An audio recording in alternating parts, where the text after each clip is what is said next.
easily offended are you? It's no secret that in the US, everyone seems to be more offended than ever, or at least that's what we would be led to believe by the media. But do you fall into that camp? And are you easily offended? And if so, why? What's the underlying cause of that reaction? And I've started to wonder this because I've noticed it in myself, I've noticed it in the people around me, where there are times that I know I shouldn't be offended by something, yet I feel that sting of offense nonetheless. And I imagine the same is true for you. And so that's what got me thinking about it. And then my brain took things a step further. And I started thinking about the consequences that could result from allowing ourselves to be easily offended. And some of them are pretty dire.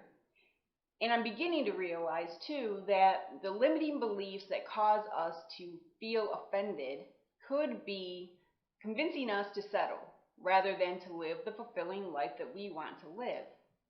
So if we are going to stop settling and be deliberate thinkers, we need to understand what triggers those feelings of offense in us and what the consequences of leaving those feelings unchecked is. Also, what we can do to avoid the tragic consequences, as I've coined it, of being easily offended. So that's what we're going to talk about today, and I'm excited to get into this with you. Of course, I put together a worksheet for you to help you walk through the process, so you might want to have that available as we go through the video here. But before we can understand what triggers us to feel offended, we need to accept 3 truths about ourselves. Truth number 1. No one can offend you without your permission, because, number 2, you are the only one who can decide what is offensive to you. And number 3, you are the only one who can decide how much time and energy you are willing to put toward being able to feel offended. So these truths, I think, are irrefutable. However, they're not easy to buy into because our ego and our expectations get in the way. And they tell us that those 3 things are not true, that it is not up to us to decide what offends us and what doesn't. And what happens is we run into some pretty dire consequences, as I said. The first consequence of allowing yourself to be easily offended is that you start losing your sense of self. And before we get into this, if someone disrespects your core values, what you know you truly stand for, you might want to be offended in that case. It might be worth your time and energy because that's something that is important to you, it's true to you.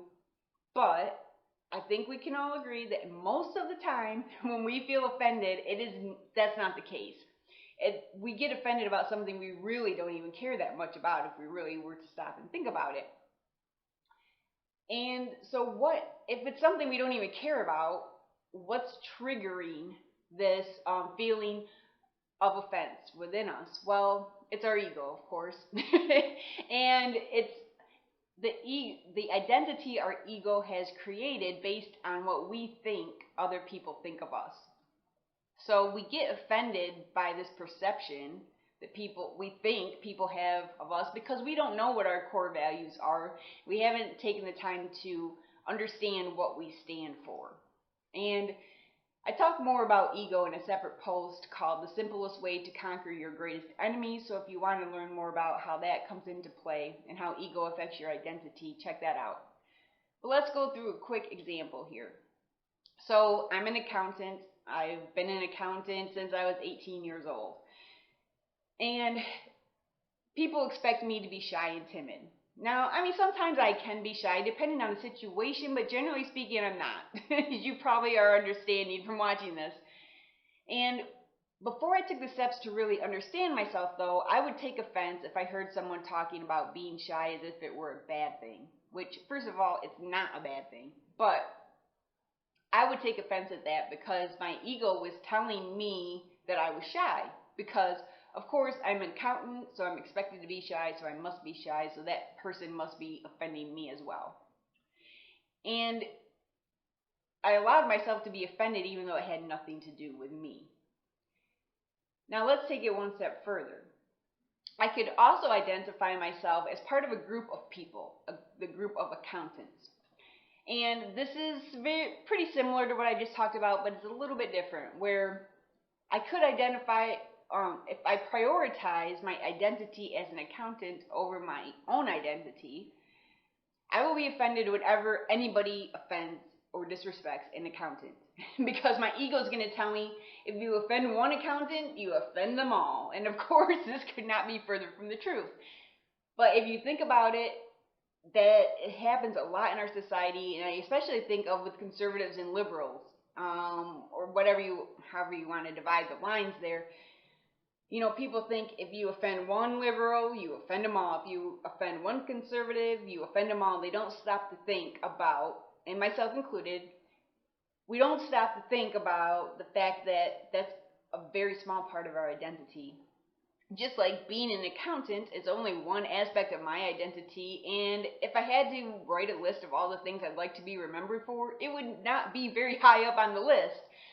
So what happens though is if I'm not self-aware enough to know that, to realize that, it's pretty easy to fall into the trap of owning that group identity of being an accountant. And we allow this to happen because we want to feel like we belong and we feel protected somehow if we are part of a group. So we allow that to happen to ourselves.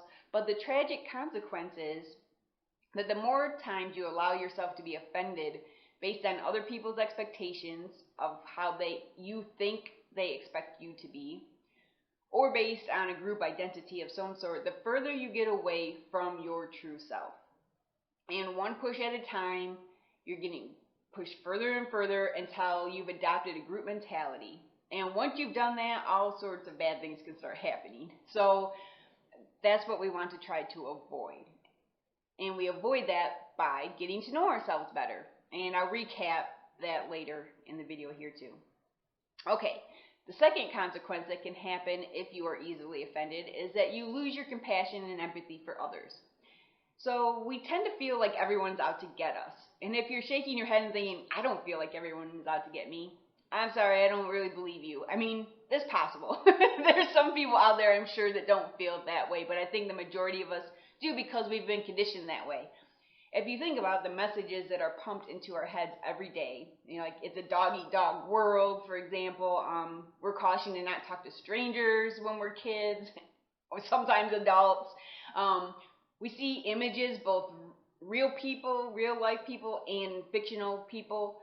We see images of them ruthlessly making their way to the top and squashing everyone along the way.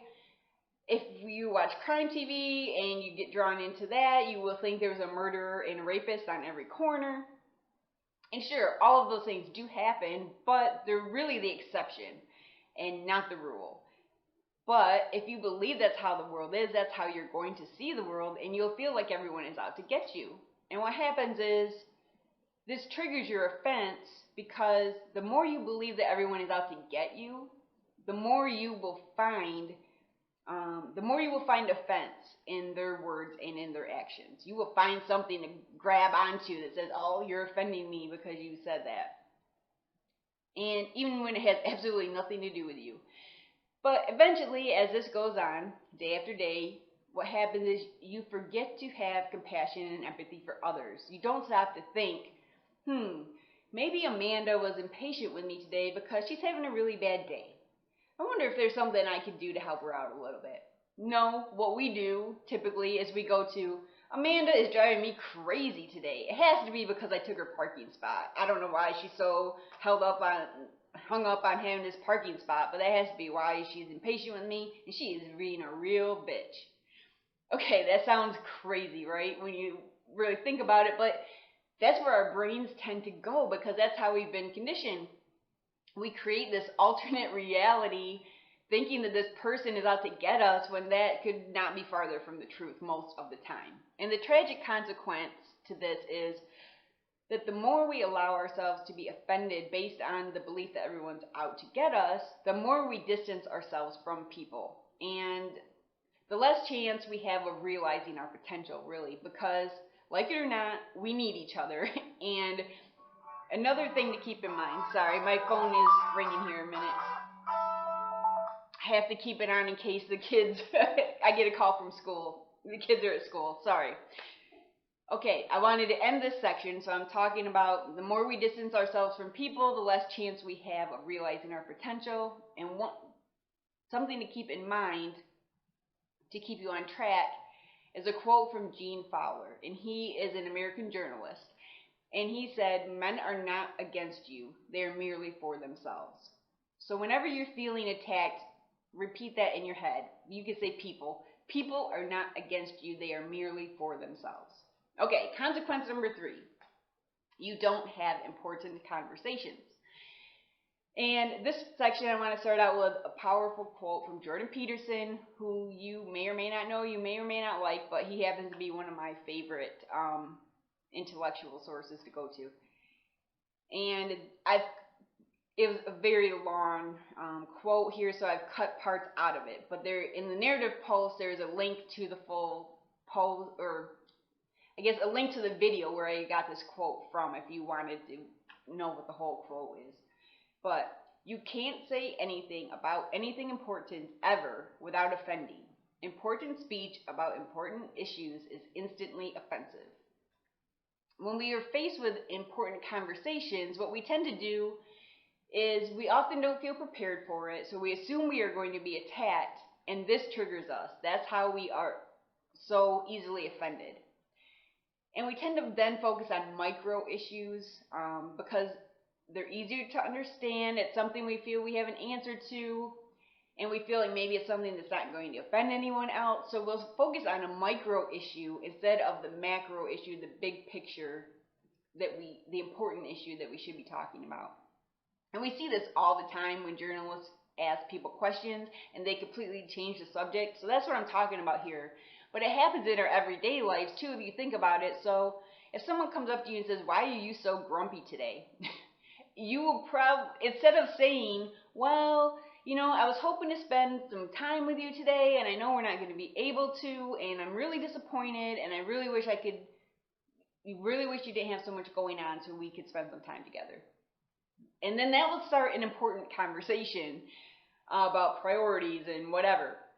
But instead, what would we usually say? We'd usually just say, "Oh, I'm just tired. I'm fine. Don't worry about it. It's no big deal." And then the other person might say, "Well, why are you so tired?" "Well, I didn't sleep very well last night, blah, blah, blah." "Well, why didn't you sleep very well last night?" Okay, so now you're in a completely different conversation than talking about the fact that you just want to spend more time with this person. So that's what I'm talking about here. And we do this partly because we're worried about offending the other person. I don't want to put that other person on the spot and say, "You're not spending enough time with me. You need to do something different," because they might come back at me. They might be mad at me. Who knows what scenarios I can make up in my head. But that's why I'm not going to have that conversation. And the tragic consequence is that if you don't have these important conversations with people in your life, eventually you're going to become divided and you're going to be resentful toward each other. And you don't want that to happen. You don't want that division between you and the people that you care about the most. All right, so those are the 3 consequences that I've outlined. So now what do we do with this information? Well, hopefully you've gained some insight into what triggers your offense and maybe what some of the consequences of that could be. If not, like I said, I put a worksheet together, so go ahead and go through that. That will help you go through that process of identifying your triggers. But how do we avoid these consequences then, once we do know what our triggers are and what the consequences could be? Well, first we want to invest time in personal development. We want to understand who we are. We want to know what our core values are, because then you're going to be able to differentiate between a personal attack and an attack that is not personal, or a perceived attack, I should say, that's not personal. It will be much easier to differentiate between those two when you know what you stand for. The second thing you can do is educate yourself, because sometimes we get offended just because we feel like our ignorance is going to be found out.